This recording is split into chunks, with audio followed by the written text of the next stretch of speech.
ಅವರೆಲ್ಲರೂ ಯಾರು ಗುಂಡಾಗಿರಿ ಮಾಡೋರಲ್ಲ, ಅವರು ಆ ದೇಶದ ನಾಗರಿಕರೇ. ಸದ್ಯಕ್ಕೆ ಈ ದೃಶ್ಯಾವಳಿಗಳು ಕಂಡು ಬರ್ತಾ ಇರುವಂತದ್ದು ನೇಪಾಳ ದೇಶದ ರಾಜಧಾನಿಯಾದಂತಹ ಕಠ್ಮಂಡುವಿನಲ್ಲಿ. ಹೀಗೆ ಸಂಸತ್ತು ಮತ್ತೆ ಸಾರ್ವಜನಿಕರ ಪ್ರಾಪರ್ಟಿಯನ್ನ ಸಾರ್ವಜನಿಕರೇ ಹಾಳು ಮಾಡೋದಕ್ಕೆ, ನಾಶ ಮಾಡೋದಕ್ಕೆ ಕಾರಣ ಏನು? ಅದರಲ್ಲೂ ಬಹುಮುಖ್ಯವಾಗಿ ಇವರ ಆಕ್ರೋಶಕ್ಕೆ ಸ್ವತಃ ನೇಪಾಳ ದೇಶದ ಪ್ರಧಾನಮಂತ್ರಿಯಾದಂತಹ KP ಶರ್ಮಾ ಅವರೇ ರಾಜೀನಾಮೆ ನೀಡಿದ್ದಾರೆ. ಹಾಗಾದ್ರೆ ಈ ಸಾರ್ವಜನಿಕರು ಇಷ್ಟರ ಮಟ್ಟಿಗೆ ಆಕ್ರೋಶಗೊಳ್ಳುವುದಕ್ಕೆ ಕಾರಣವಾಗಿದೆ ಏನು? ಅಲ್ಲಿಯ ಪ್ರಧಾನಮಂತ್ರಿಯಾದಂತಹ KP ಶರ್ಮಾ ಅವರ ರಾಜೀನಾಮೆ ಕೊಟ್ಟಿದ್ದಾದರೂ ಯಾಕೆ? ನೇಪಾಳ ದೇಶದಲ್ಲಿ ಸುಮಾರು 26 ಸೋಷಿಯಲ್ ಮೀಡಿಯಾ ಪ್ಲಾಟ್ಫಾರ್ಮ್ಸ್, ಉದಾಹರಣೆಗೆ ಹೇಳೋದಾದ್ರೆ ಯೂಟ್ಯೂಬ್, ಫೇಸ್ಬುಕ್, ಇನ್ಸ್ಟಾಗ್ರಾಮ್ ಅಂತಹ ಸೋಷಿಯಲ್ ಪ್ಲಾಟ್ಫಾರ್ಮ್ಗಳನ್ನ ಬ್ಯಾನ್ ಮಾಡಲಾಗಿದೆ. ಇದರಿಂದಾಗಿಯೇ ಈ ಸಾರ್ವಜನಿಕರೆಲ್ಲರೂ ಆಕ್ರೋಶಗೊಂಡಿರುವಂಥದ್ದು.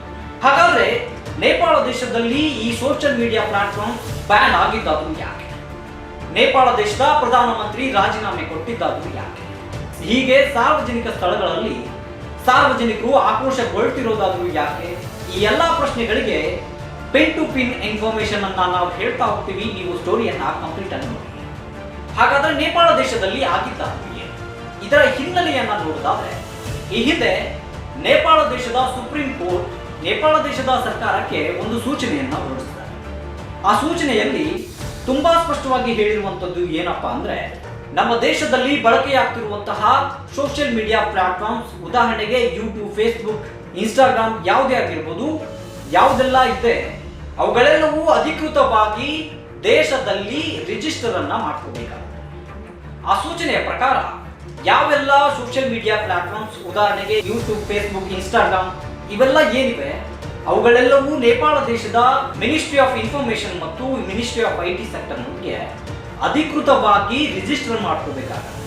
ರಿಜಿಸ್ಟರ್ ಮಾಡಿಕೊಂಡ ನಂತರವೇ ಅವುಗಳಿಗೆ ತಮ್ಮ ಇಂಟರ್ನೆಟ್ ಸರ್ವಿಸ್ ಪ್ರೊವೈಡ್ ಅನ್ನ ಮಾಡೋದಕ್ಕೆ ಅನುಮತಿಯನ್ನ ನೀಡಿ ಅಂತ ಹೇಳಿ ನೇಪಾಳ ದೇಶದ ಸರ್ಕಾರಕ್ಕೆ ಒಂದು ಸುತ್ತೋಲೆಯನ್ನ ಹೊರಡಿಸಿದೆ. ಇದರ ಬೆನ್ನಲ್ಲೇ ಈ ಸರ್ಕಾರವು ಕೂಡ ನೇಪಾಳ ದೇಶದಲ್ಲಿ ಸದ್ಯಕ್ಕೆ ಬಳಕೆಯಲ್ಲಿರುವಂತಹ ಸುಮಾರು 26 ಸೋಷಿಯಲ್ ಮೀಡಿಯಾ ಪ್ಲಾಟ್ಫಾರ್ಮ್ಗಳಿಗೆ ಒಂದು ಸುತ್ತೋಲೆಯನ್ನು ಹೊರಡಿಸಿದ್ದಾರೆ. ನೀವು ಅಧಿಕೃತವಾಗಿ ನೇಪಾಳ ದೇಶದ ಸೋಷಿಯಲ್ ಮೀಡಿಯಾ ಪ್ಲಾಟ್ಫಾರ್ಮ್ ಸಂಬಂಧಪಟ್ಟಂತಹ ರೂಲ್ಸ್ ಅಂಡ್ ರೆಗ್ಯುಲೇಷನ್ಸ್ ಅನ್ನ ಒಪ್ಪಿಕೊಂಡು ನೇಪಾಳ ದೇಶದ ಮಿನಿಸ್ಟ್ರಿ ಆಫ್ ಇನ್ಫಾರ್ಮೇಶನ್ ಮತ್ತು IT ಸೆಕ್ಟರ್ ನಲ್ಲಿ ಅಧಿಕೃತವಾಗಿ ರಿಜಿಸ್ಟ್ರೇಷನ್ ಮಾಡಿಕೊಳ್ಬೇಕು ಅಂತ ಹೇಳಿ ಸೂಚನೆಯನ್ನ ಹೊರಡಿಸಿದ್ದಾರೆ. ಈ ಸೂಚನೆಯ ಕಾಲಾವಧಿ ಎಷ್ಟಿತ್ತು ಅಂದ್ರೆ ಆಗಸ್ಟ್ ತಿಂಗಳಿನಿಂದ ಹಿಡಿದು ಸೆಪ್ಟೆಂಬರ್ 3ರವರೆಗೆ ಇರುತ್ತೆ. ಸೆಪ್ಟೆಂಬರ್ 3 ಆದ್ರೂ ಕೂಡ ಈ 26 ಸೋಷಿಯಲ್ ಮೀಡಿಯಾ ಪ್ಲಾಟ್ಫಾರ್ಮ್ಸ್ ಗಳು ಏನಿದಾವೆ ಕ್ಯಾರೆ ಅನ್ನೋದು. ಇದರಿಂದಾಗಿ ಕೋಪಗೊಂಡಂತಹ ನೇಪಾಳ ದೇಶದ ಸರ್ಕಾರ ಈ ಎಲ್ಲಾ ಸೋಷಿಯಲ್ ಮೀಡಿಯಾ ಪ್ಲಾಟ್ಫಾರ್ಮ್ಸ್ ಗಳನ್ನ ಬ್ಯಾನ್ ಮಾಡಿ ಅಂತ ಹೇಳಿ ನೇಪಾಳ ದೇಶದ NTA ಅಂದ್ರೆ ನೇಪಾಳ್ ಟೆಲಿಕಮ್ಯುನಿಕೇಶನ್ ಅಥಾರಿಟಿಗೆ ಸೂಚನೆಯನ್ನ ಕೊಡುವಂಥದ್ದು. ಈ ನೇಪಾಳ್ ಟೆಲಿಕಮ್ಯುನಿಕೇಶನ್ ಅಥಾರಿಟಿ ಏನ್ ಮಾಡುತ್ತೆ ಅಂತ ಹೇಳಿದ್ರೆ, ಇನ್ಸ್ಟಾಗ್ರಾಮ್ ಆಗಿರ್ಬೋದು, ಫೇಸ್ಬುಕ್ ಆಗಿರ್ಬೋದು, ವಾಟ್ಸಪ್ ಆಗಿರ್ಬೋದು, ಅದ್ರ ಜೊತೆಗೆ ಯೂಟ್ಯೂಬ್ ಕೂಡ ಬ್ಯಾನ್ ಮಾಡಲಾಗುತ್ತೆ. ಇದು ಬ್ಯಾನ್ ಆಗಿದ್ದು ಸೆಪ್ಟೆಂಬರ್ 4. ಕಾರಣ ಸೆಪ್ಟೆಂಬರ್ 3ರವರೆಗೂ ಅವರಿಗೆ ಕಾಲಾವಧಿಯನ್ನ ಕೊಟ್ಟಿದ್ರು. ಅವುಗಳನ್ನ ಅವರು ಆ ಸೋಷಿಯಲ್ ಮೀಡಿಯಾ ಪ್ಲಾಟ್ಫಾರ್ಮ್ಗಳು ಪಾಲಿಸಲಿಲ್ಲ, ಅಧಿಕೃತವಾಗಿ ನೇಪಾಳ ದೇಶದೊಂದಿಗೆ ರಿಜಿಸ್ಟರ್ ಮಾಡಿಕೊಳ್ಳಲಿಲ್ಲ. ಅದೇ ಕಾರಣಕ್ಕೆ ಸೆಪ್ಟೆಂಬರ್ 4ರಂದು ಈ ಎಲ್ಲಾ ಸೋಷಿಯಲ್ ಮೀಡಿಯಾ ಪ್ಲಾಟ್ಫಾರ್ಮ್ಗಳನ್ನ ಬ್ಯಾನ್ ಮಾಡಿದ್ರು.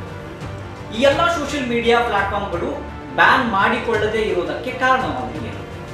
ಕಾರಣ ಏನಪ್ಪಾ ಅಂತ ಹೇಳಿದ್ರೆ, ನಮಗೆ ನಮ್ಮ ಸ್ವಾತಂತ್ರ್ಯ ಬೇಕು ಅಂತ ಹೇಳ್ತಾರೆ. ಇದರ ಜೊತೆಗೆ ಅಲ್ಲಿಯ ಬಲಪಂಥೀಯ ಜನರು ಕೂಡ ಹೌದು, ಇವುಗಳಿಗೆ ಫ್ರೀಡಮ್ ಅನ್ನ ಕೊಡಬೇಕು, ಇವುಗಳಿಗೆ ಅದಾದಂತ ಫ್ರೀಡಮ್ ಇರಬೇಕು. ಅಕಸ್ಮಾತ್ ಇವುಗಳ ಮೇಲೆ ರೆಗ್ಯುಲೇಷನ್ಸ್ ಅನ್ನ ಕೊಟ್ರೆ ನಮ್ಮ ಫ್ರೀಡಮ್ ಆಫ್ ಸ್ಪೀಚ್ ಮೇಲೆ, ಫ್ರೀಡಮ್ ಆಫ್ ಜರ್ನಲಿಸಂ ಮೇಲೆ, ಅದಾದ ನಂತರ ಸಾರ್ವಜನಿಕರ ಸ್ಪೀಚ್ ಆಫ್ ಫ್ರೀಡಮ್ ಮೇಲೆ ಎಲ್ಲವನ್ನು ಹತ್ತಿಕ್ಕಿದಂತೆ ಆಗುತ್ತೆ ಅಂತ ಹೇಳಿ ಪ್ರತಿಭಟನೆ ಕೂಡ ಮಾಡ್ತಾರೆ. ನೇಪಾಳ ಸರ್ಕಾರ ಇದಕ್ಕೆ ಹೇಳುವಂಥದ್ದು, ನೀವು ಈ ರೂಲ್ಸ್ ಅಂಡ್ ರೆಗ್ಯುಲೇಷನ್ಸ್ ಅನ್ನ ಪಾಲಿಸದೇ ಇದ್ರೆ ದೇಶದಲ್ಲಿ ಫೇಕ್ ಇನ್ಫಾರ್ಮೇಶನ್ ಸ್ಪ್ರೆಡ್ ಆಗುವಂಥದ್ದು ಜಾಸ್ತಿ ಆಗುತ್ತೆ, ಫೇಕ್ ಅಕೌಂಟ್ಗಳು ಕೂಡ ಹೆಚ್ಚಾಗುತ್ತೆ. ಇದರಿಂದಾಗಿ ಕೋಮುವಾದ ಆಗಿರ್ಬೋದು, ಸೌಹಾರ್ದತೆಗೆ ಧಕ್ಕೆ ತರುವಂತದ್ದಾಗಿರ್ಬೋದು, ದೇಶದ ರಕ್ಷಣೆಗೂ ಕೂಡ ಧಕ್ಕೆ ಬರ್ಬೋದು ಅಂತ ಹೇಳಿ ಹೇಳಿಕೆಯನ್ನ ಕೊಡ್ತದೆ. ನಮ್ಮ ವಿಜಯವಾಹಿನಿ ನ್ಯೂಸ್ ಚಾನೆಲ್ನಲ್ಲಿ ಪ್ರಮೋಷನ್, ಜಾಹೀರಾತು, ಅಡ್ವರ್ಟೈಸ್ಮೆಂಟ್ ನೀಡಲು ಸಂಪರ್ಕಿಸಿ 9535808456.